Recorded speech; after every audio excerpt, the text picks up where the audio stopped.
우리가 2025년도를 시작하면서 믿음, 소망, 사랑이 충만한 교회라는 큰 비전 주제를 가지고 표어를 가지고 한 해를 시작했습니다. 그래서 초반에 말씀드린 것처럼 이 믿음, 소망, 사랑에 관한 설교를 주제별로 지금 한다라고 말씀을 드렸고, 지금 1월 달부터 지금까지 믿음에 관련된 주제를 가지고 여러분들에게 말씀을 전하고 있습니다. 이제 어느덧 시간이 흘러서 3월도 이제 중반부를 향하여 달려가고 있기 때문에 이제 오늘하고 다음 주에 믿음에 관련된 주제의 말씀을 전하고 그 다음에 다음 주제로 넘어가려고 합니다. 우리가 믿음에 관련된 이 주제를 가지고 설교를 하는 데 있어서 오늘 우리가 함께 읽은 이 말씀을 통해서 믿음의 공동체라는 주제를 가지고 말씀을 전하려고 합니다. 사도행전 2장의 말씀은 우리가 너무나도 잘 알고 있는 말씀입니다. 초대교회의 탄생과 초대교회가 어떻게 성장해 나가는지를 보여주고 있는 아주 중요한 말씀이 사도행전 2장의 말씀입니다. 오순절 성령 강림 사건 이후 예수 그리스도를 믿고 구속의 은혜를 경험한 자들이 하나님의 교회를 이루고 그들은 새로운 공동체로서 예수 그리스도의 복음 사역을 이어가는 공동체로 쓰임을 받았습니다. 그런데 이 공동체의 모습, 초대 예루살렘 교회의 모습은 단순히 교회가 형성되는 과정에서의 사회적 또는 문화적 변화만을 의미하고 있지는 않다라는 사실입니다. 더 큰 의미, 보다 더 깊은 의미는 하나님 나라의 실제적인 구현이 오늘 이 공동체를 통해서 이루어졌다라는 사실을 우리는 알 수가 있습니다. 그러면서 이러한 초대교회의 모습을 보면서 오늘날 이 땅에 존재하는 교회를 통해 이 땅 가운데 하나님의 교회가 실현되어지는 역사가 나타나야 한다라는 사실을 우리는 초대 예루살렘 교회를 통해서 배우게 되는 것입니다.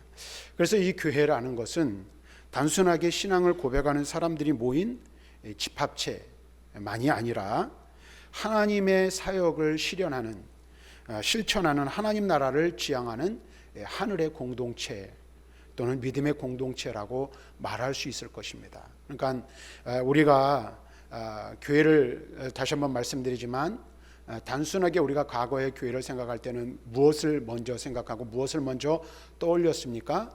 눈에 보이는 건물을 먼저 생각하고 떠올렸어요. 그런데 정확한 의미로 말하면 이 교회의 건물은 교회가 아니라 예배당, 교회당이라고 말하는 것이 더 정확하죠. 그렇다면 교회라는 것은 무엇입니까? 바로 예수 그리스도를 구주로 고백하고 영접한 사람들, 곧 믿음의 고백을 한 이들이 모인 이 공동체가 교회라는 거예요. 그런데 단순하게 교회라는 것이 믿음을 고백하는 것으로 그친 이들이 모여 있는 집합체가 아니라 더 나아가서 한 걸음 더 나아가서 교회란 바로 믿음으로 고백한 자들이 모여 이 땅에 하나님 나라를 실현시키는 자들의 공동체가 바로 교회라는 거예요. 그래서 여러분들 마음 가운데 예수 그리스도가 주님으로 자리 잡고 계시죠? 아멘. 네, 주님으로 자리 잡고 계셔요. 그러면 여러분들의 삶이, 여러분들의 심령이 누구의 다스림을 받는 거예요? 주의 다스림을 받는 거예요. 주님께서 내 삶 가운데 개입하시고 내 삶 가운데 찾아오셔서 내 삶을 다스리신다면 바로 그곳이 하나님 나라가 실현되는 현장이라는 사실을 알아야 돼요. 그리고 하나님의 거룩한 백성들이 이 삶의 현장 속에서 하나님의 말씀을 따라 살아가는 그 삶의 현장이 곧 하나님 나라가 이루어지는 곳이라는 사실을 우리는 알아야 한다라는 것입니다. 자, 어쨌든 우리는 사도행전 2장의 말씀을 통해 이 믿음의 공동체가 어떻게 세워졌고 그 안에서 어떤 삶이 이루어졌는지를 말씀을 통해서 우리는 깨달을 수가 있어야 합니다. 그래서 단순하게 이 초대 예루살렘 교회 공동체는 물리적인 건물이나 규칙에 따른 것이 아니라 바로 하나님의 말씀과 사역을 중심으로 하여 서로 연합하며 함께 공동체를 이루며 살아간 공동체였다라는 사실입니다. 그래서 오늘 함께 읽은 이 우리가 사도행전 2장을 다 읽진 않았지만 42절부터 47절의 말씀을 통해서 믿음의 공동체의 본질을 가지고 어떻게 살아가야 하는지를 우리는 배울 수 있는 시간이 되어야 할 것입니다. 그리고 이 공동체의 삶을 통해 하나님의 뜻이 어떻게 이루어져 가는지에 대한 중요한 교훈을 본문을 통해서 제공받게 되는 것입니다. 그래서 우리가 바로 그 공동체의 일원으로 이 땅을 살아간다면 하나님께서 우리에게 주신 사명과 비전을 우리도 초대 예루살렘 교회처럼 실현할 수 있을 것이라는 사실을 이 말씀을 통해서 깨달을 수 있게 되는 것입니다. 그래서 오늘 우리는 사도행전 2장 42절부터 47절의 말씀을 통해 믿음의 공동체가 가져야 할 특징을 살펴보고 또 초대교회 공동체의 본질을 우리 삶 속에 어떻게 구현해 갈 것인지에 대해 구체적인 말씀을 함께 나누고 또 그것을 통해서 도전받는 시간이 되기를 바랍니다. 초대교회 공동체의 이 모습은 첫 번째 교회의 이야기만이 아니라는 사실입니다. 이 초대 예루살렘 교회는 어떤 면에서는 오늘 이 시대에 존재하는 모든 교회의 모델이자 하나님 나라를 실현하는 방식이 무엇인지를 가르쳐주는 방법론을 우리에게 제시해주고 있다라는 것입니다. 그러므로 오늘 말씀을 통해 우리 교회가 진정으로 하나님 나라의 공동체로 살아갈 수 있는지에 대해서 초대교회의 모습을 보면서 살아가고 있는지를 구체적으로 살펴보고 또 함께 고민하고 또 그 하나님의 부르심에 우리가 오늘 하나님의 공동체 또는 믿음의 공동체로서 어떻게 응답할 것인지에 대한 고민을 하는 그런 시간이 될 수 있기를 바랍니다.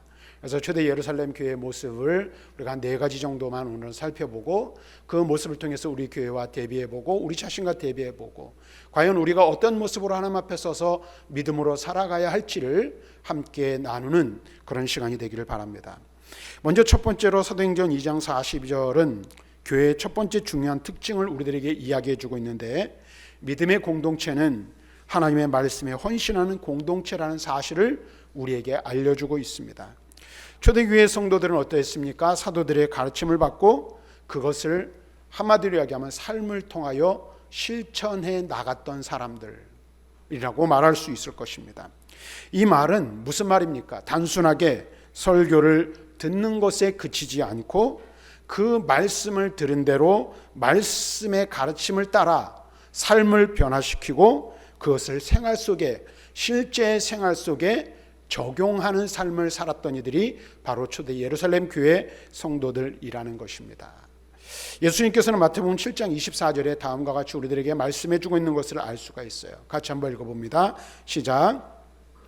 그러므로 누구든지 나의 이 말을 듣고 행하는 자는 그 집을 반석 위에 지은 지혜로운 사람 같으리니. 예수님께서 뭐라고 말씀하세요? 나의 이 말, 예수님의 말씀을 듣고 행하는 자는 그 집을 반석 위에 세운 지혜로운 사람과 같다라고 말씀하고 있는 것입니다. 사랑하는 성도 여러분, 우리는 일주일에 한 번씩 예배당에 나옵니다. 그리고 또 수요일 날 나오시기도 하고 새벽에 나오기도 해요. 그리고 또 집에서 성경을 읽고 듣고 묵상하기도 합니다. 그런데 여러분, 우리 중요한 것이 있어요. 단순하게 하나님의 말씀은 듣고 마는 것이 아니라 그것을 들었으면 듣고 삶을 통하여 실천할 때에 말씀의 능력이 나타나게 된다는 사실입니다. 다시 말하면 저와 여러분들의 능력 있는 그리스도인 온전한 믿음의 공동체, 하나님이 기뻐하시는 믿음의 공동체를 이루기 원한다면 반드시 우리가 기억하고 실천해야 될 것이 있는데, 하나님의 말씀을 듣고 그 말씀을 통하여 우리의 삶을 통하여 살아내는 삶의 모습들이 우리들 가운데 있어야 한다라는 것입니다. 믿음의 공동체인 교회는 말씀을 통해 하나님의 뜻을 알게 되고 그것을 삶 속에 반영하며 살아가는 공동체가 되어야 함을 말씀해 주고 있는 거예요.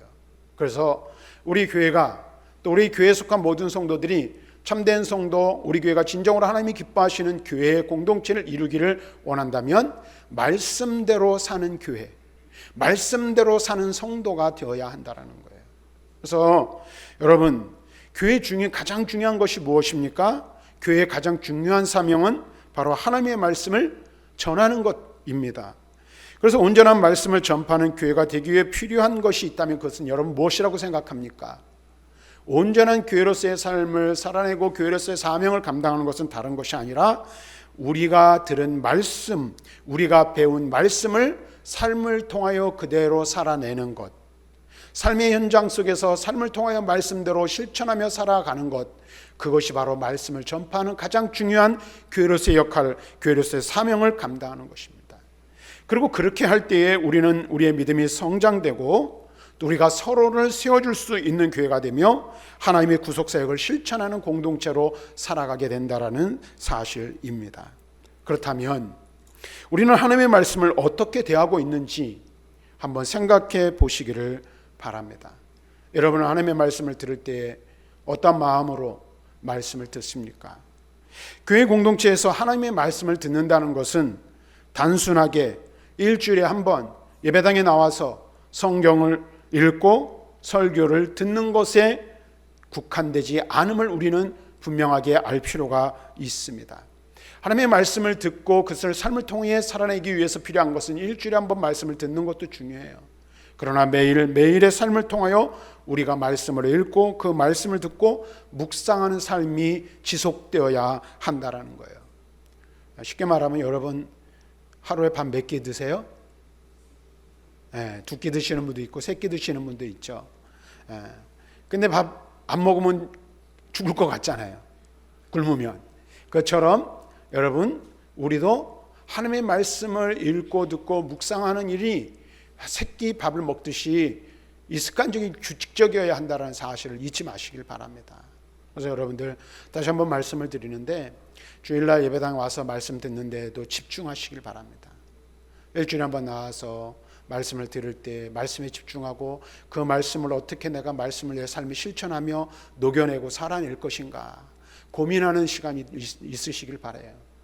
그리고 그뿐만 아니라 더 나아가서 여러분들이 하루 세 끼 매일 꼬박꼬박 밥을 챙겨 드시듯이 오늘 매일 여러분들에게 정해진 분량만큼 말씀을 섭취하는, 그래서 스스로 말씀을 읽고 묵상하고 연구하고 또 그 말씀 붙들고 기도하는 그런 모습들이 우리들 삶 가운데 있어야 할 줄로 믿습니다. 그리고 그 말씀이 삶으로 녹아내려져 우리의 삶을 통하여 실현되어지는 그런 은혜가 우리 교회, 우리 교회에 속한 모든 성도들에게 있기를 주님의 이름으로 간절히 축원합니다. 그래서 말씀을 받고 말씀대로 살아낸 교회가 바로 초대교회였고 믿음의 공동체의 모습은 우리들에게 그와 같은 모습임을 말씀에 헌신하는 공동체라는 사실을 우리들에게 알려주고 있다는 사실입니다. 그 다음에 두 번째로 믿음의 공동체인 초대교회는 어떤 공동체였는가? 서로 교제하고 나누는 공동체였음을 말씀해주고 있습니다.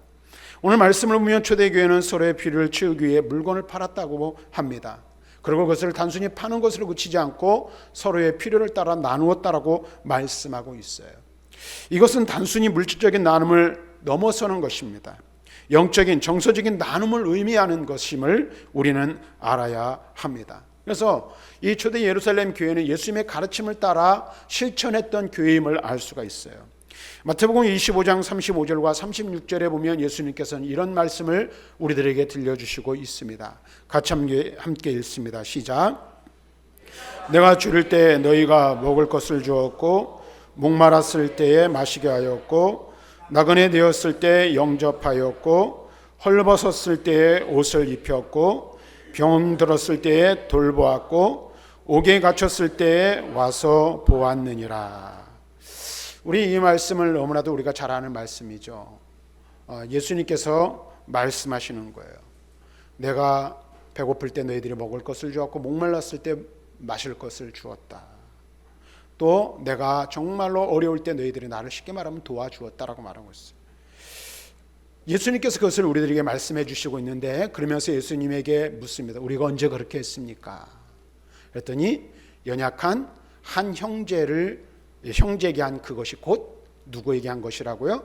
예수님께 한 것이라고 예수님께서 말씀하셨어요.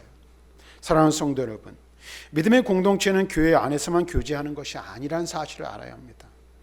우리는 교회 밖에서 서로의 삶에 참여하고 필요한 부분을 채워주는 사랑을 실천해야 할 사람들이라는 사실을 기억해야 돼요. 초대교회 성도들의 교제는 단순히 물질만 나누는 게 아니라는 사실을 알아야 돼요. 기도와 말씀을 나누는 깊은 교제를 그들이 행하였음을 우리는 기억할 필요가 있어요. 그래서 사도행전 2장 46절에 보면 그들은 기쁨과 순전한 마음으로 음식을 먹었다라고 말씀하고 있어요. 이것은 서로 나누는 삶을 살았음을 의미하고 있는 말씀입니다. 교제와 나눔, 그것은 초대교회 성도들의 일상적 삶의 부분이었고 이로써 그들은 하나님께 대한 사랑을 구체적인 행동으로 나타내었다라는 거예요.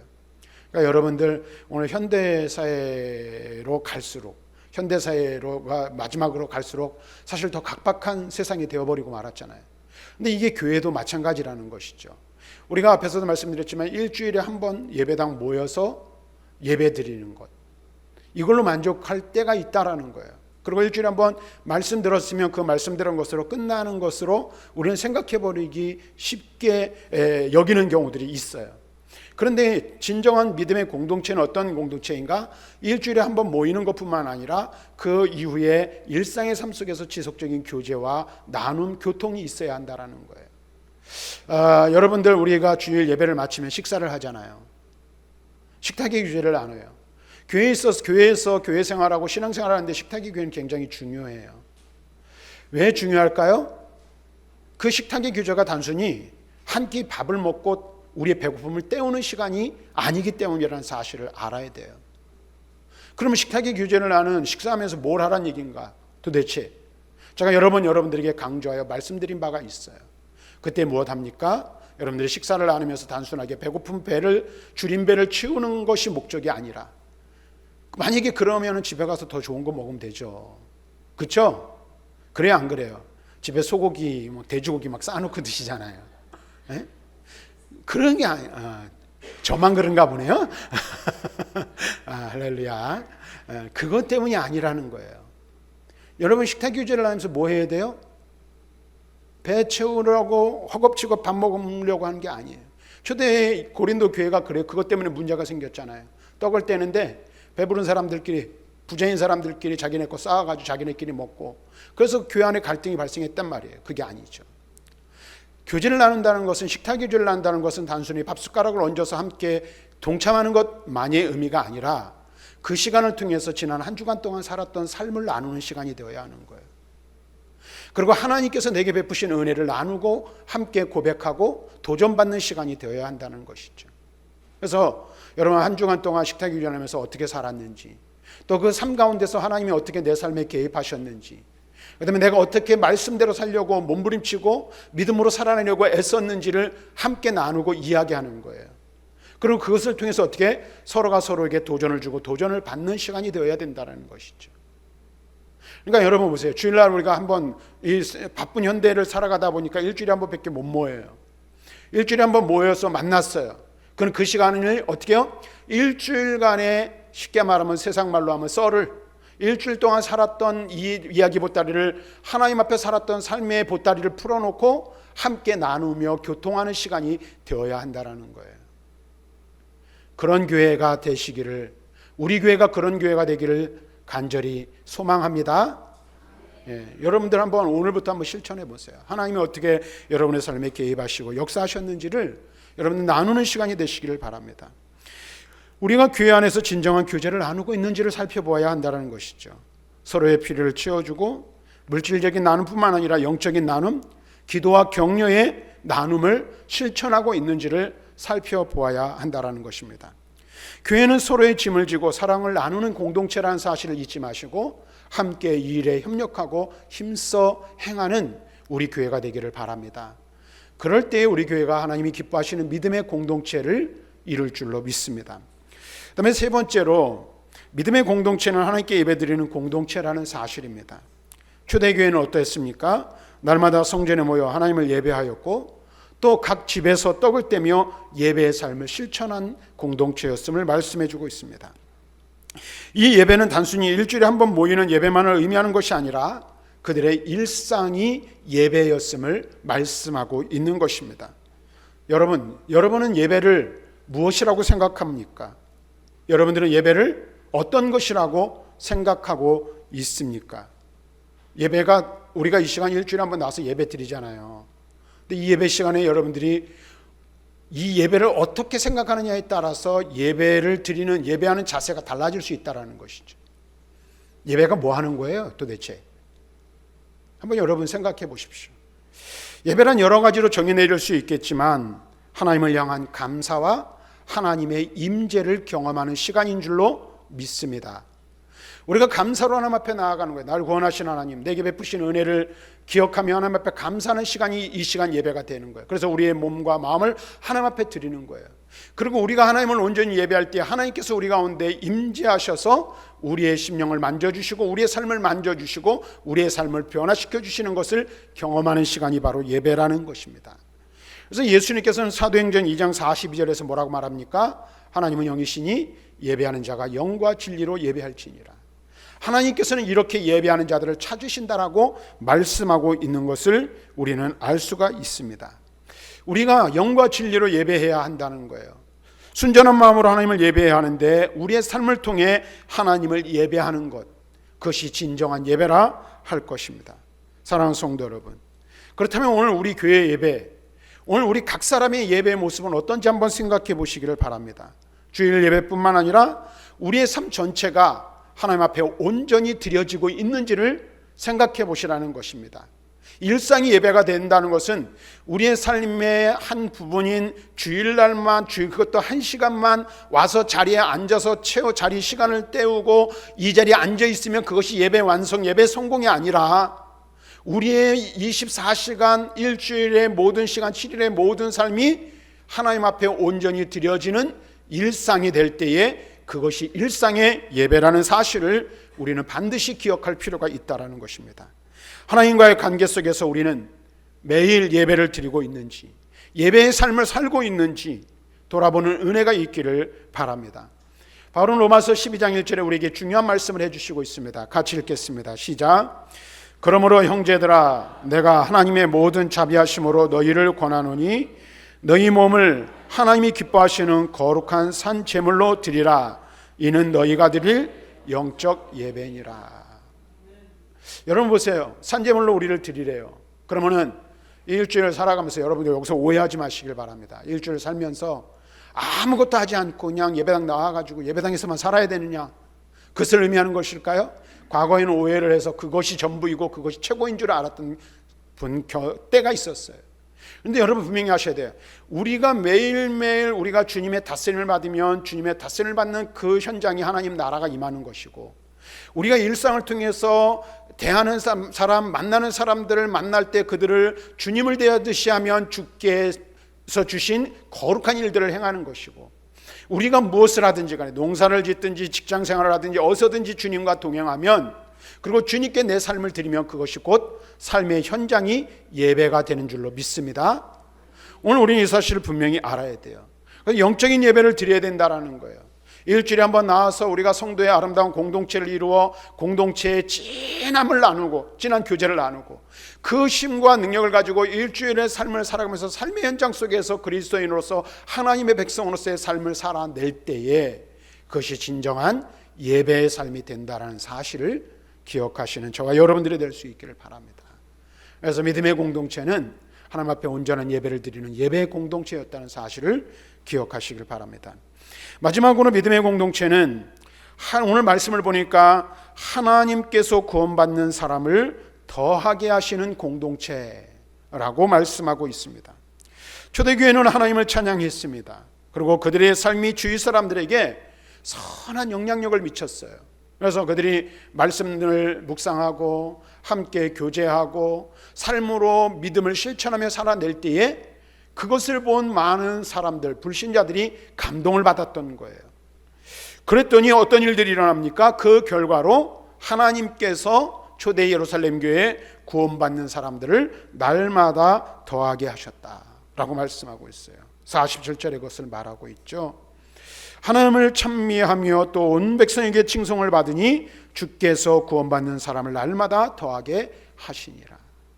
이렇게 말씀하고 있어요. 교회가 하나님께 충성스럽게 예배를 드렸어요. 서로 사랑하며 나누고 교제하였어요. 그랬더니 사람들이 그 모습을 보며 야, 참 저 공동체, 저 믿음의 공동체는 아름다운 곳이구나, 아름다운 공동체라고 사람들이 칭찬을 했어요. 그러고 나서 어떻게 해요? 그 결과로 구원받는 사람, 오늘날로 말하면 전도되는 사람, 믿기로 작정한 사람들이 더하여 줬다라고 말씀해주고 있어요. 이 말은 무엇입니까? 우리가 나아가서 예수천당 불신지옥 복음을 외치고 사람들에게 예배당 갑시다, 교회당 갑시다라고 말하는 것도 전도이지만 또 다른 전도의 방법을 우리들에게 여기서 제시해 주는데 그것이 무엇입니까? 삶으로, 하나님의 백성으로서의 삶을 살아낼 때에 그것이 바로 삶의 전도가 된다라는 거예요.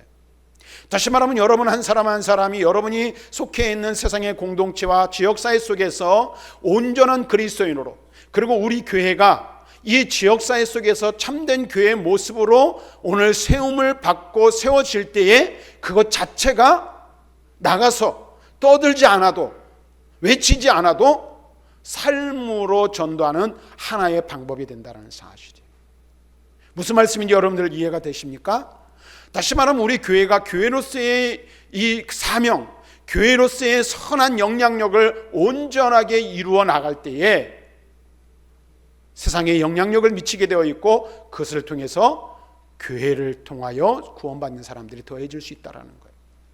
더 중요한 것은 여러분 한 사람 한 사람이 세상 속에서 한 사람의 그리스도인으로 온전한 삶을 살아낼 때에 여러분이 바로 전도의 문, 구원의 문이 된다는 사실을 잊지 말고 기억하시기를 바랍니다. 그러니까 굉장히 막중한 책임이 누구에게 있는 거예요? 나에게 주어지는 거예요.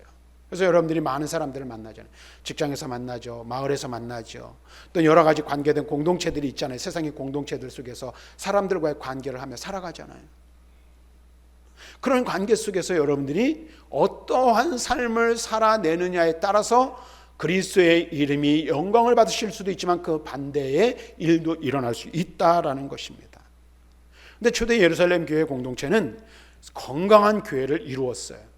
온전한 하나님이 기뻐하시는 교회의 모습을 이루었어요. 그랬더니 그 결과 어떤 역사가 일어났다고요?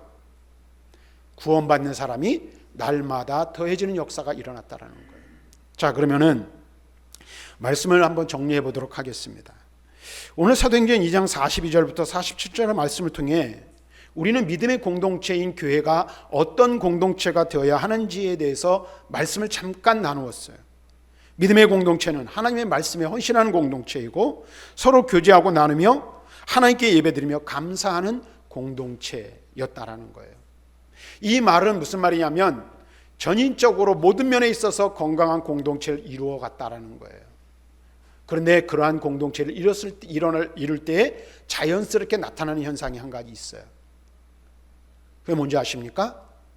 바로 건강한 닭이 건강한 병아리를 생산하듯이 건강한 교회는 건강한 영혼들을 탄생시키고 새로운 새 생명의 역사들이 일어나게 되어 있다는 거예요. 저는 고민이 참 많이 있습니다. 그리고 목사님들과 대화할 때도 이런 고민들을 많이 나눠요. 우리 교회가 속해 있는 이 지역사회 속에서 우리 지역의 현황이나 이런 것을 볼 때 과연 교회가 언제까지 존속할 수 있을까 하는 고민을 사실 솔직히 합니다. 왜냐하면 우리가 살고 있는 이 연천이라는 지역 자체가 급속한 인구 소멸을 겪고 있고요. 또 우리가 살고 있는 이 백학면 자체에도 급속한 인구 소멸을 지금 경험해 나가고 있어요. 여러분들이 잘 알고 계신지 모르겠지만 우리 교회 옆에 학교가 있는데 학생 수가 몇 안 돼요. 또 멀리 좀 떨어져 있는 한 5분 거리에 있는 백학초등학교도 학생 수가 채 50명이 아니라 30명 정도밖에 되질 않아요. 그리고 제가 지역사회 보장협의체라는 데서 일을 하는데 이 면사무소 직원들이랑 이야기를 나누다 깜짝 놀랐어요. 백학면에 한 2,400명의 인구가 있는데 신생아가 작년에 1명, 2년 만에 그것도 신생아 출생률이 없는 거예요. 그래서 면사무소에 2년 만에 출생 신고를 했다는 거예요. 면사무소에서 와서. 새로운 자녀들 아기의 울음소리가 사라져버린 지 이미 오래되었어요. 우리 교회도 예담이, 예솜이, 재민이가 있지만 작년 4월부터 주일학교 예배를 드리지 못하게 됐어요. 그리고 더 심각한 것은 어떻습니까? 우리 교회도 마찬가지지만 지역사회 자체가 점점 고령화, 초고령화를 경험하고 있다는 거예요. 이런 걸 보면서 우리는 그런 생각을 할 수 있어요. 과연 교회에 희망이 있겠는가?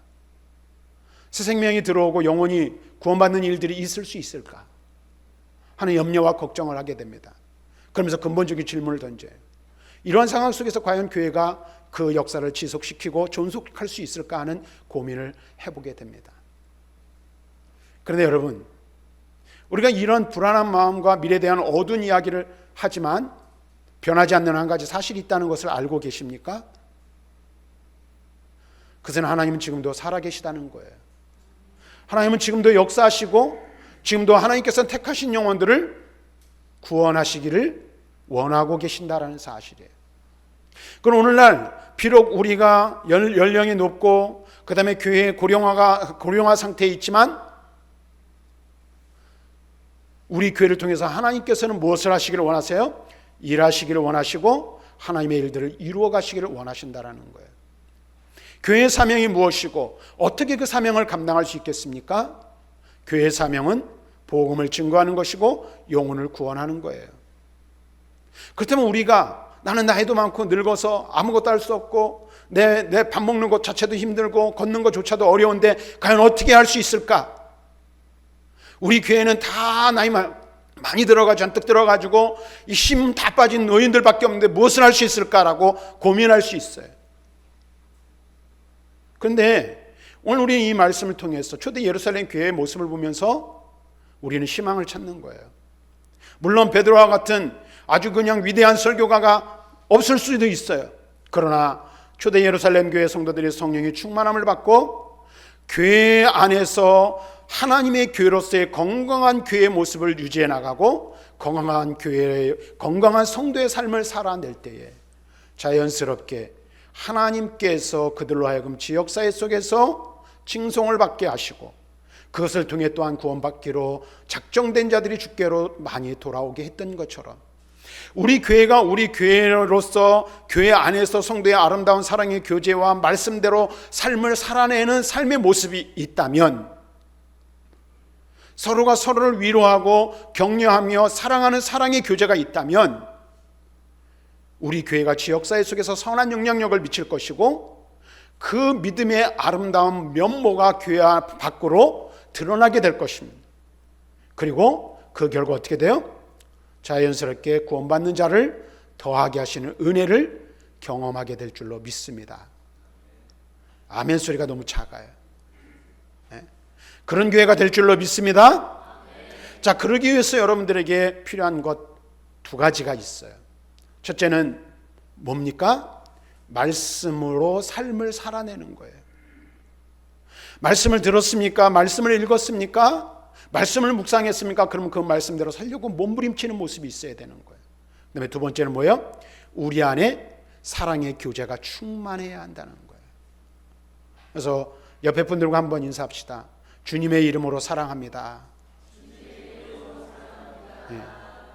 여러분, 말로만이 아니라 실제적인 삶으로 여러분들 함께 교제하고 나눌 때에 건강한 공동체를 이뤄갈 것이고, 그러한 우리 교회가 건강한 교회가 될 때에 자연스럽게 건강한 여성이, 건강한 이 동물들이 생명의 역사를 이루듯 우리 안에도 그런 역사가 일어날 줄로 믿습니다. 그런 교회가 되기를 주님의 이름으로 간절히 축원합니다.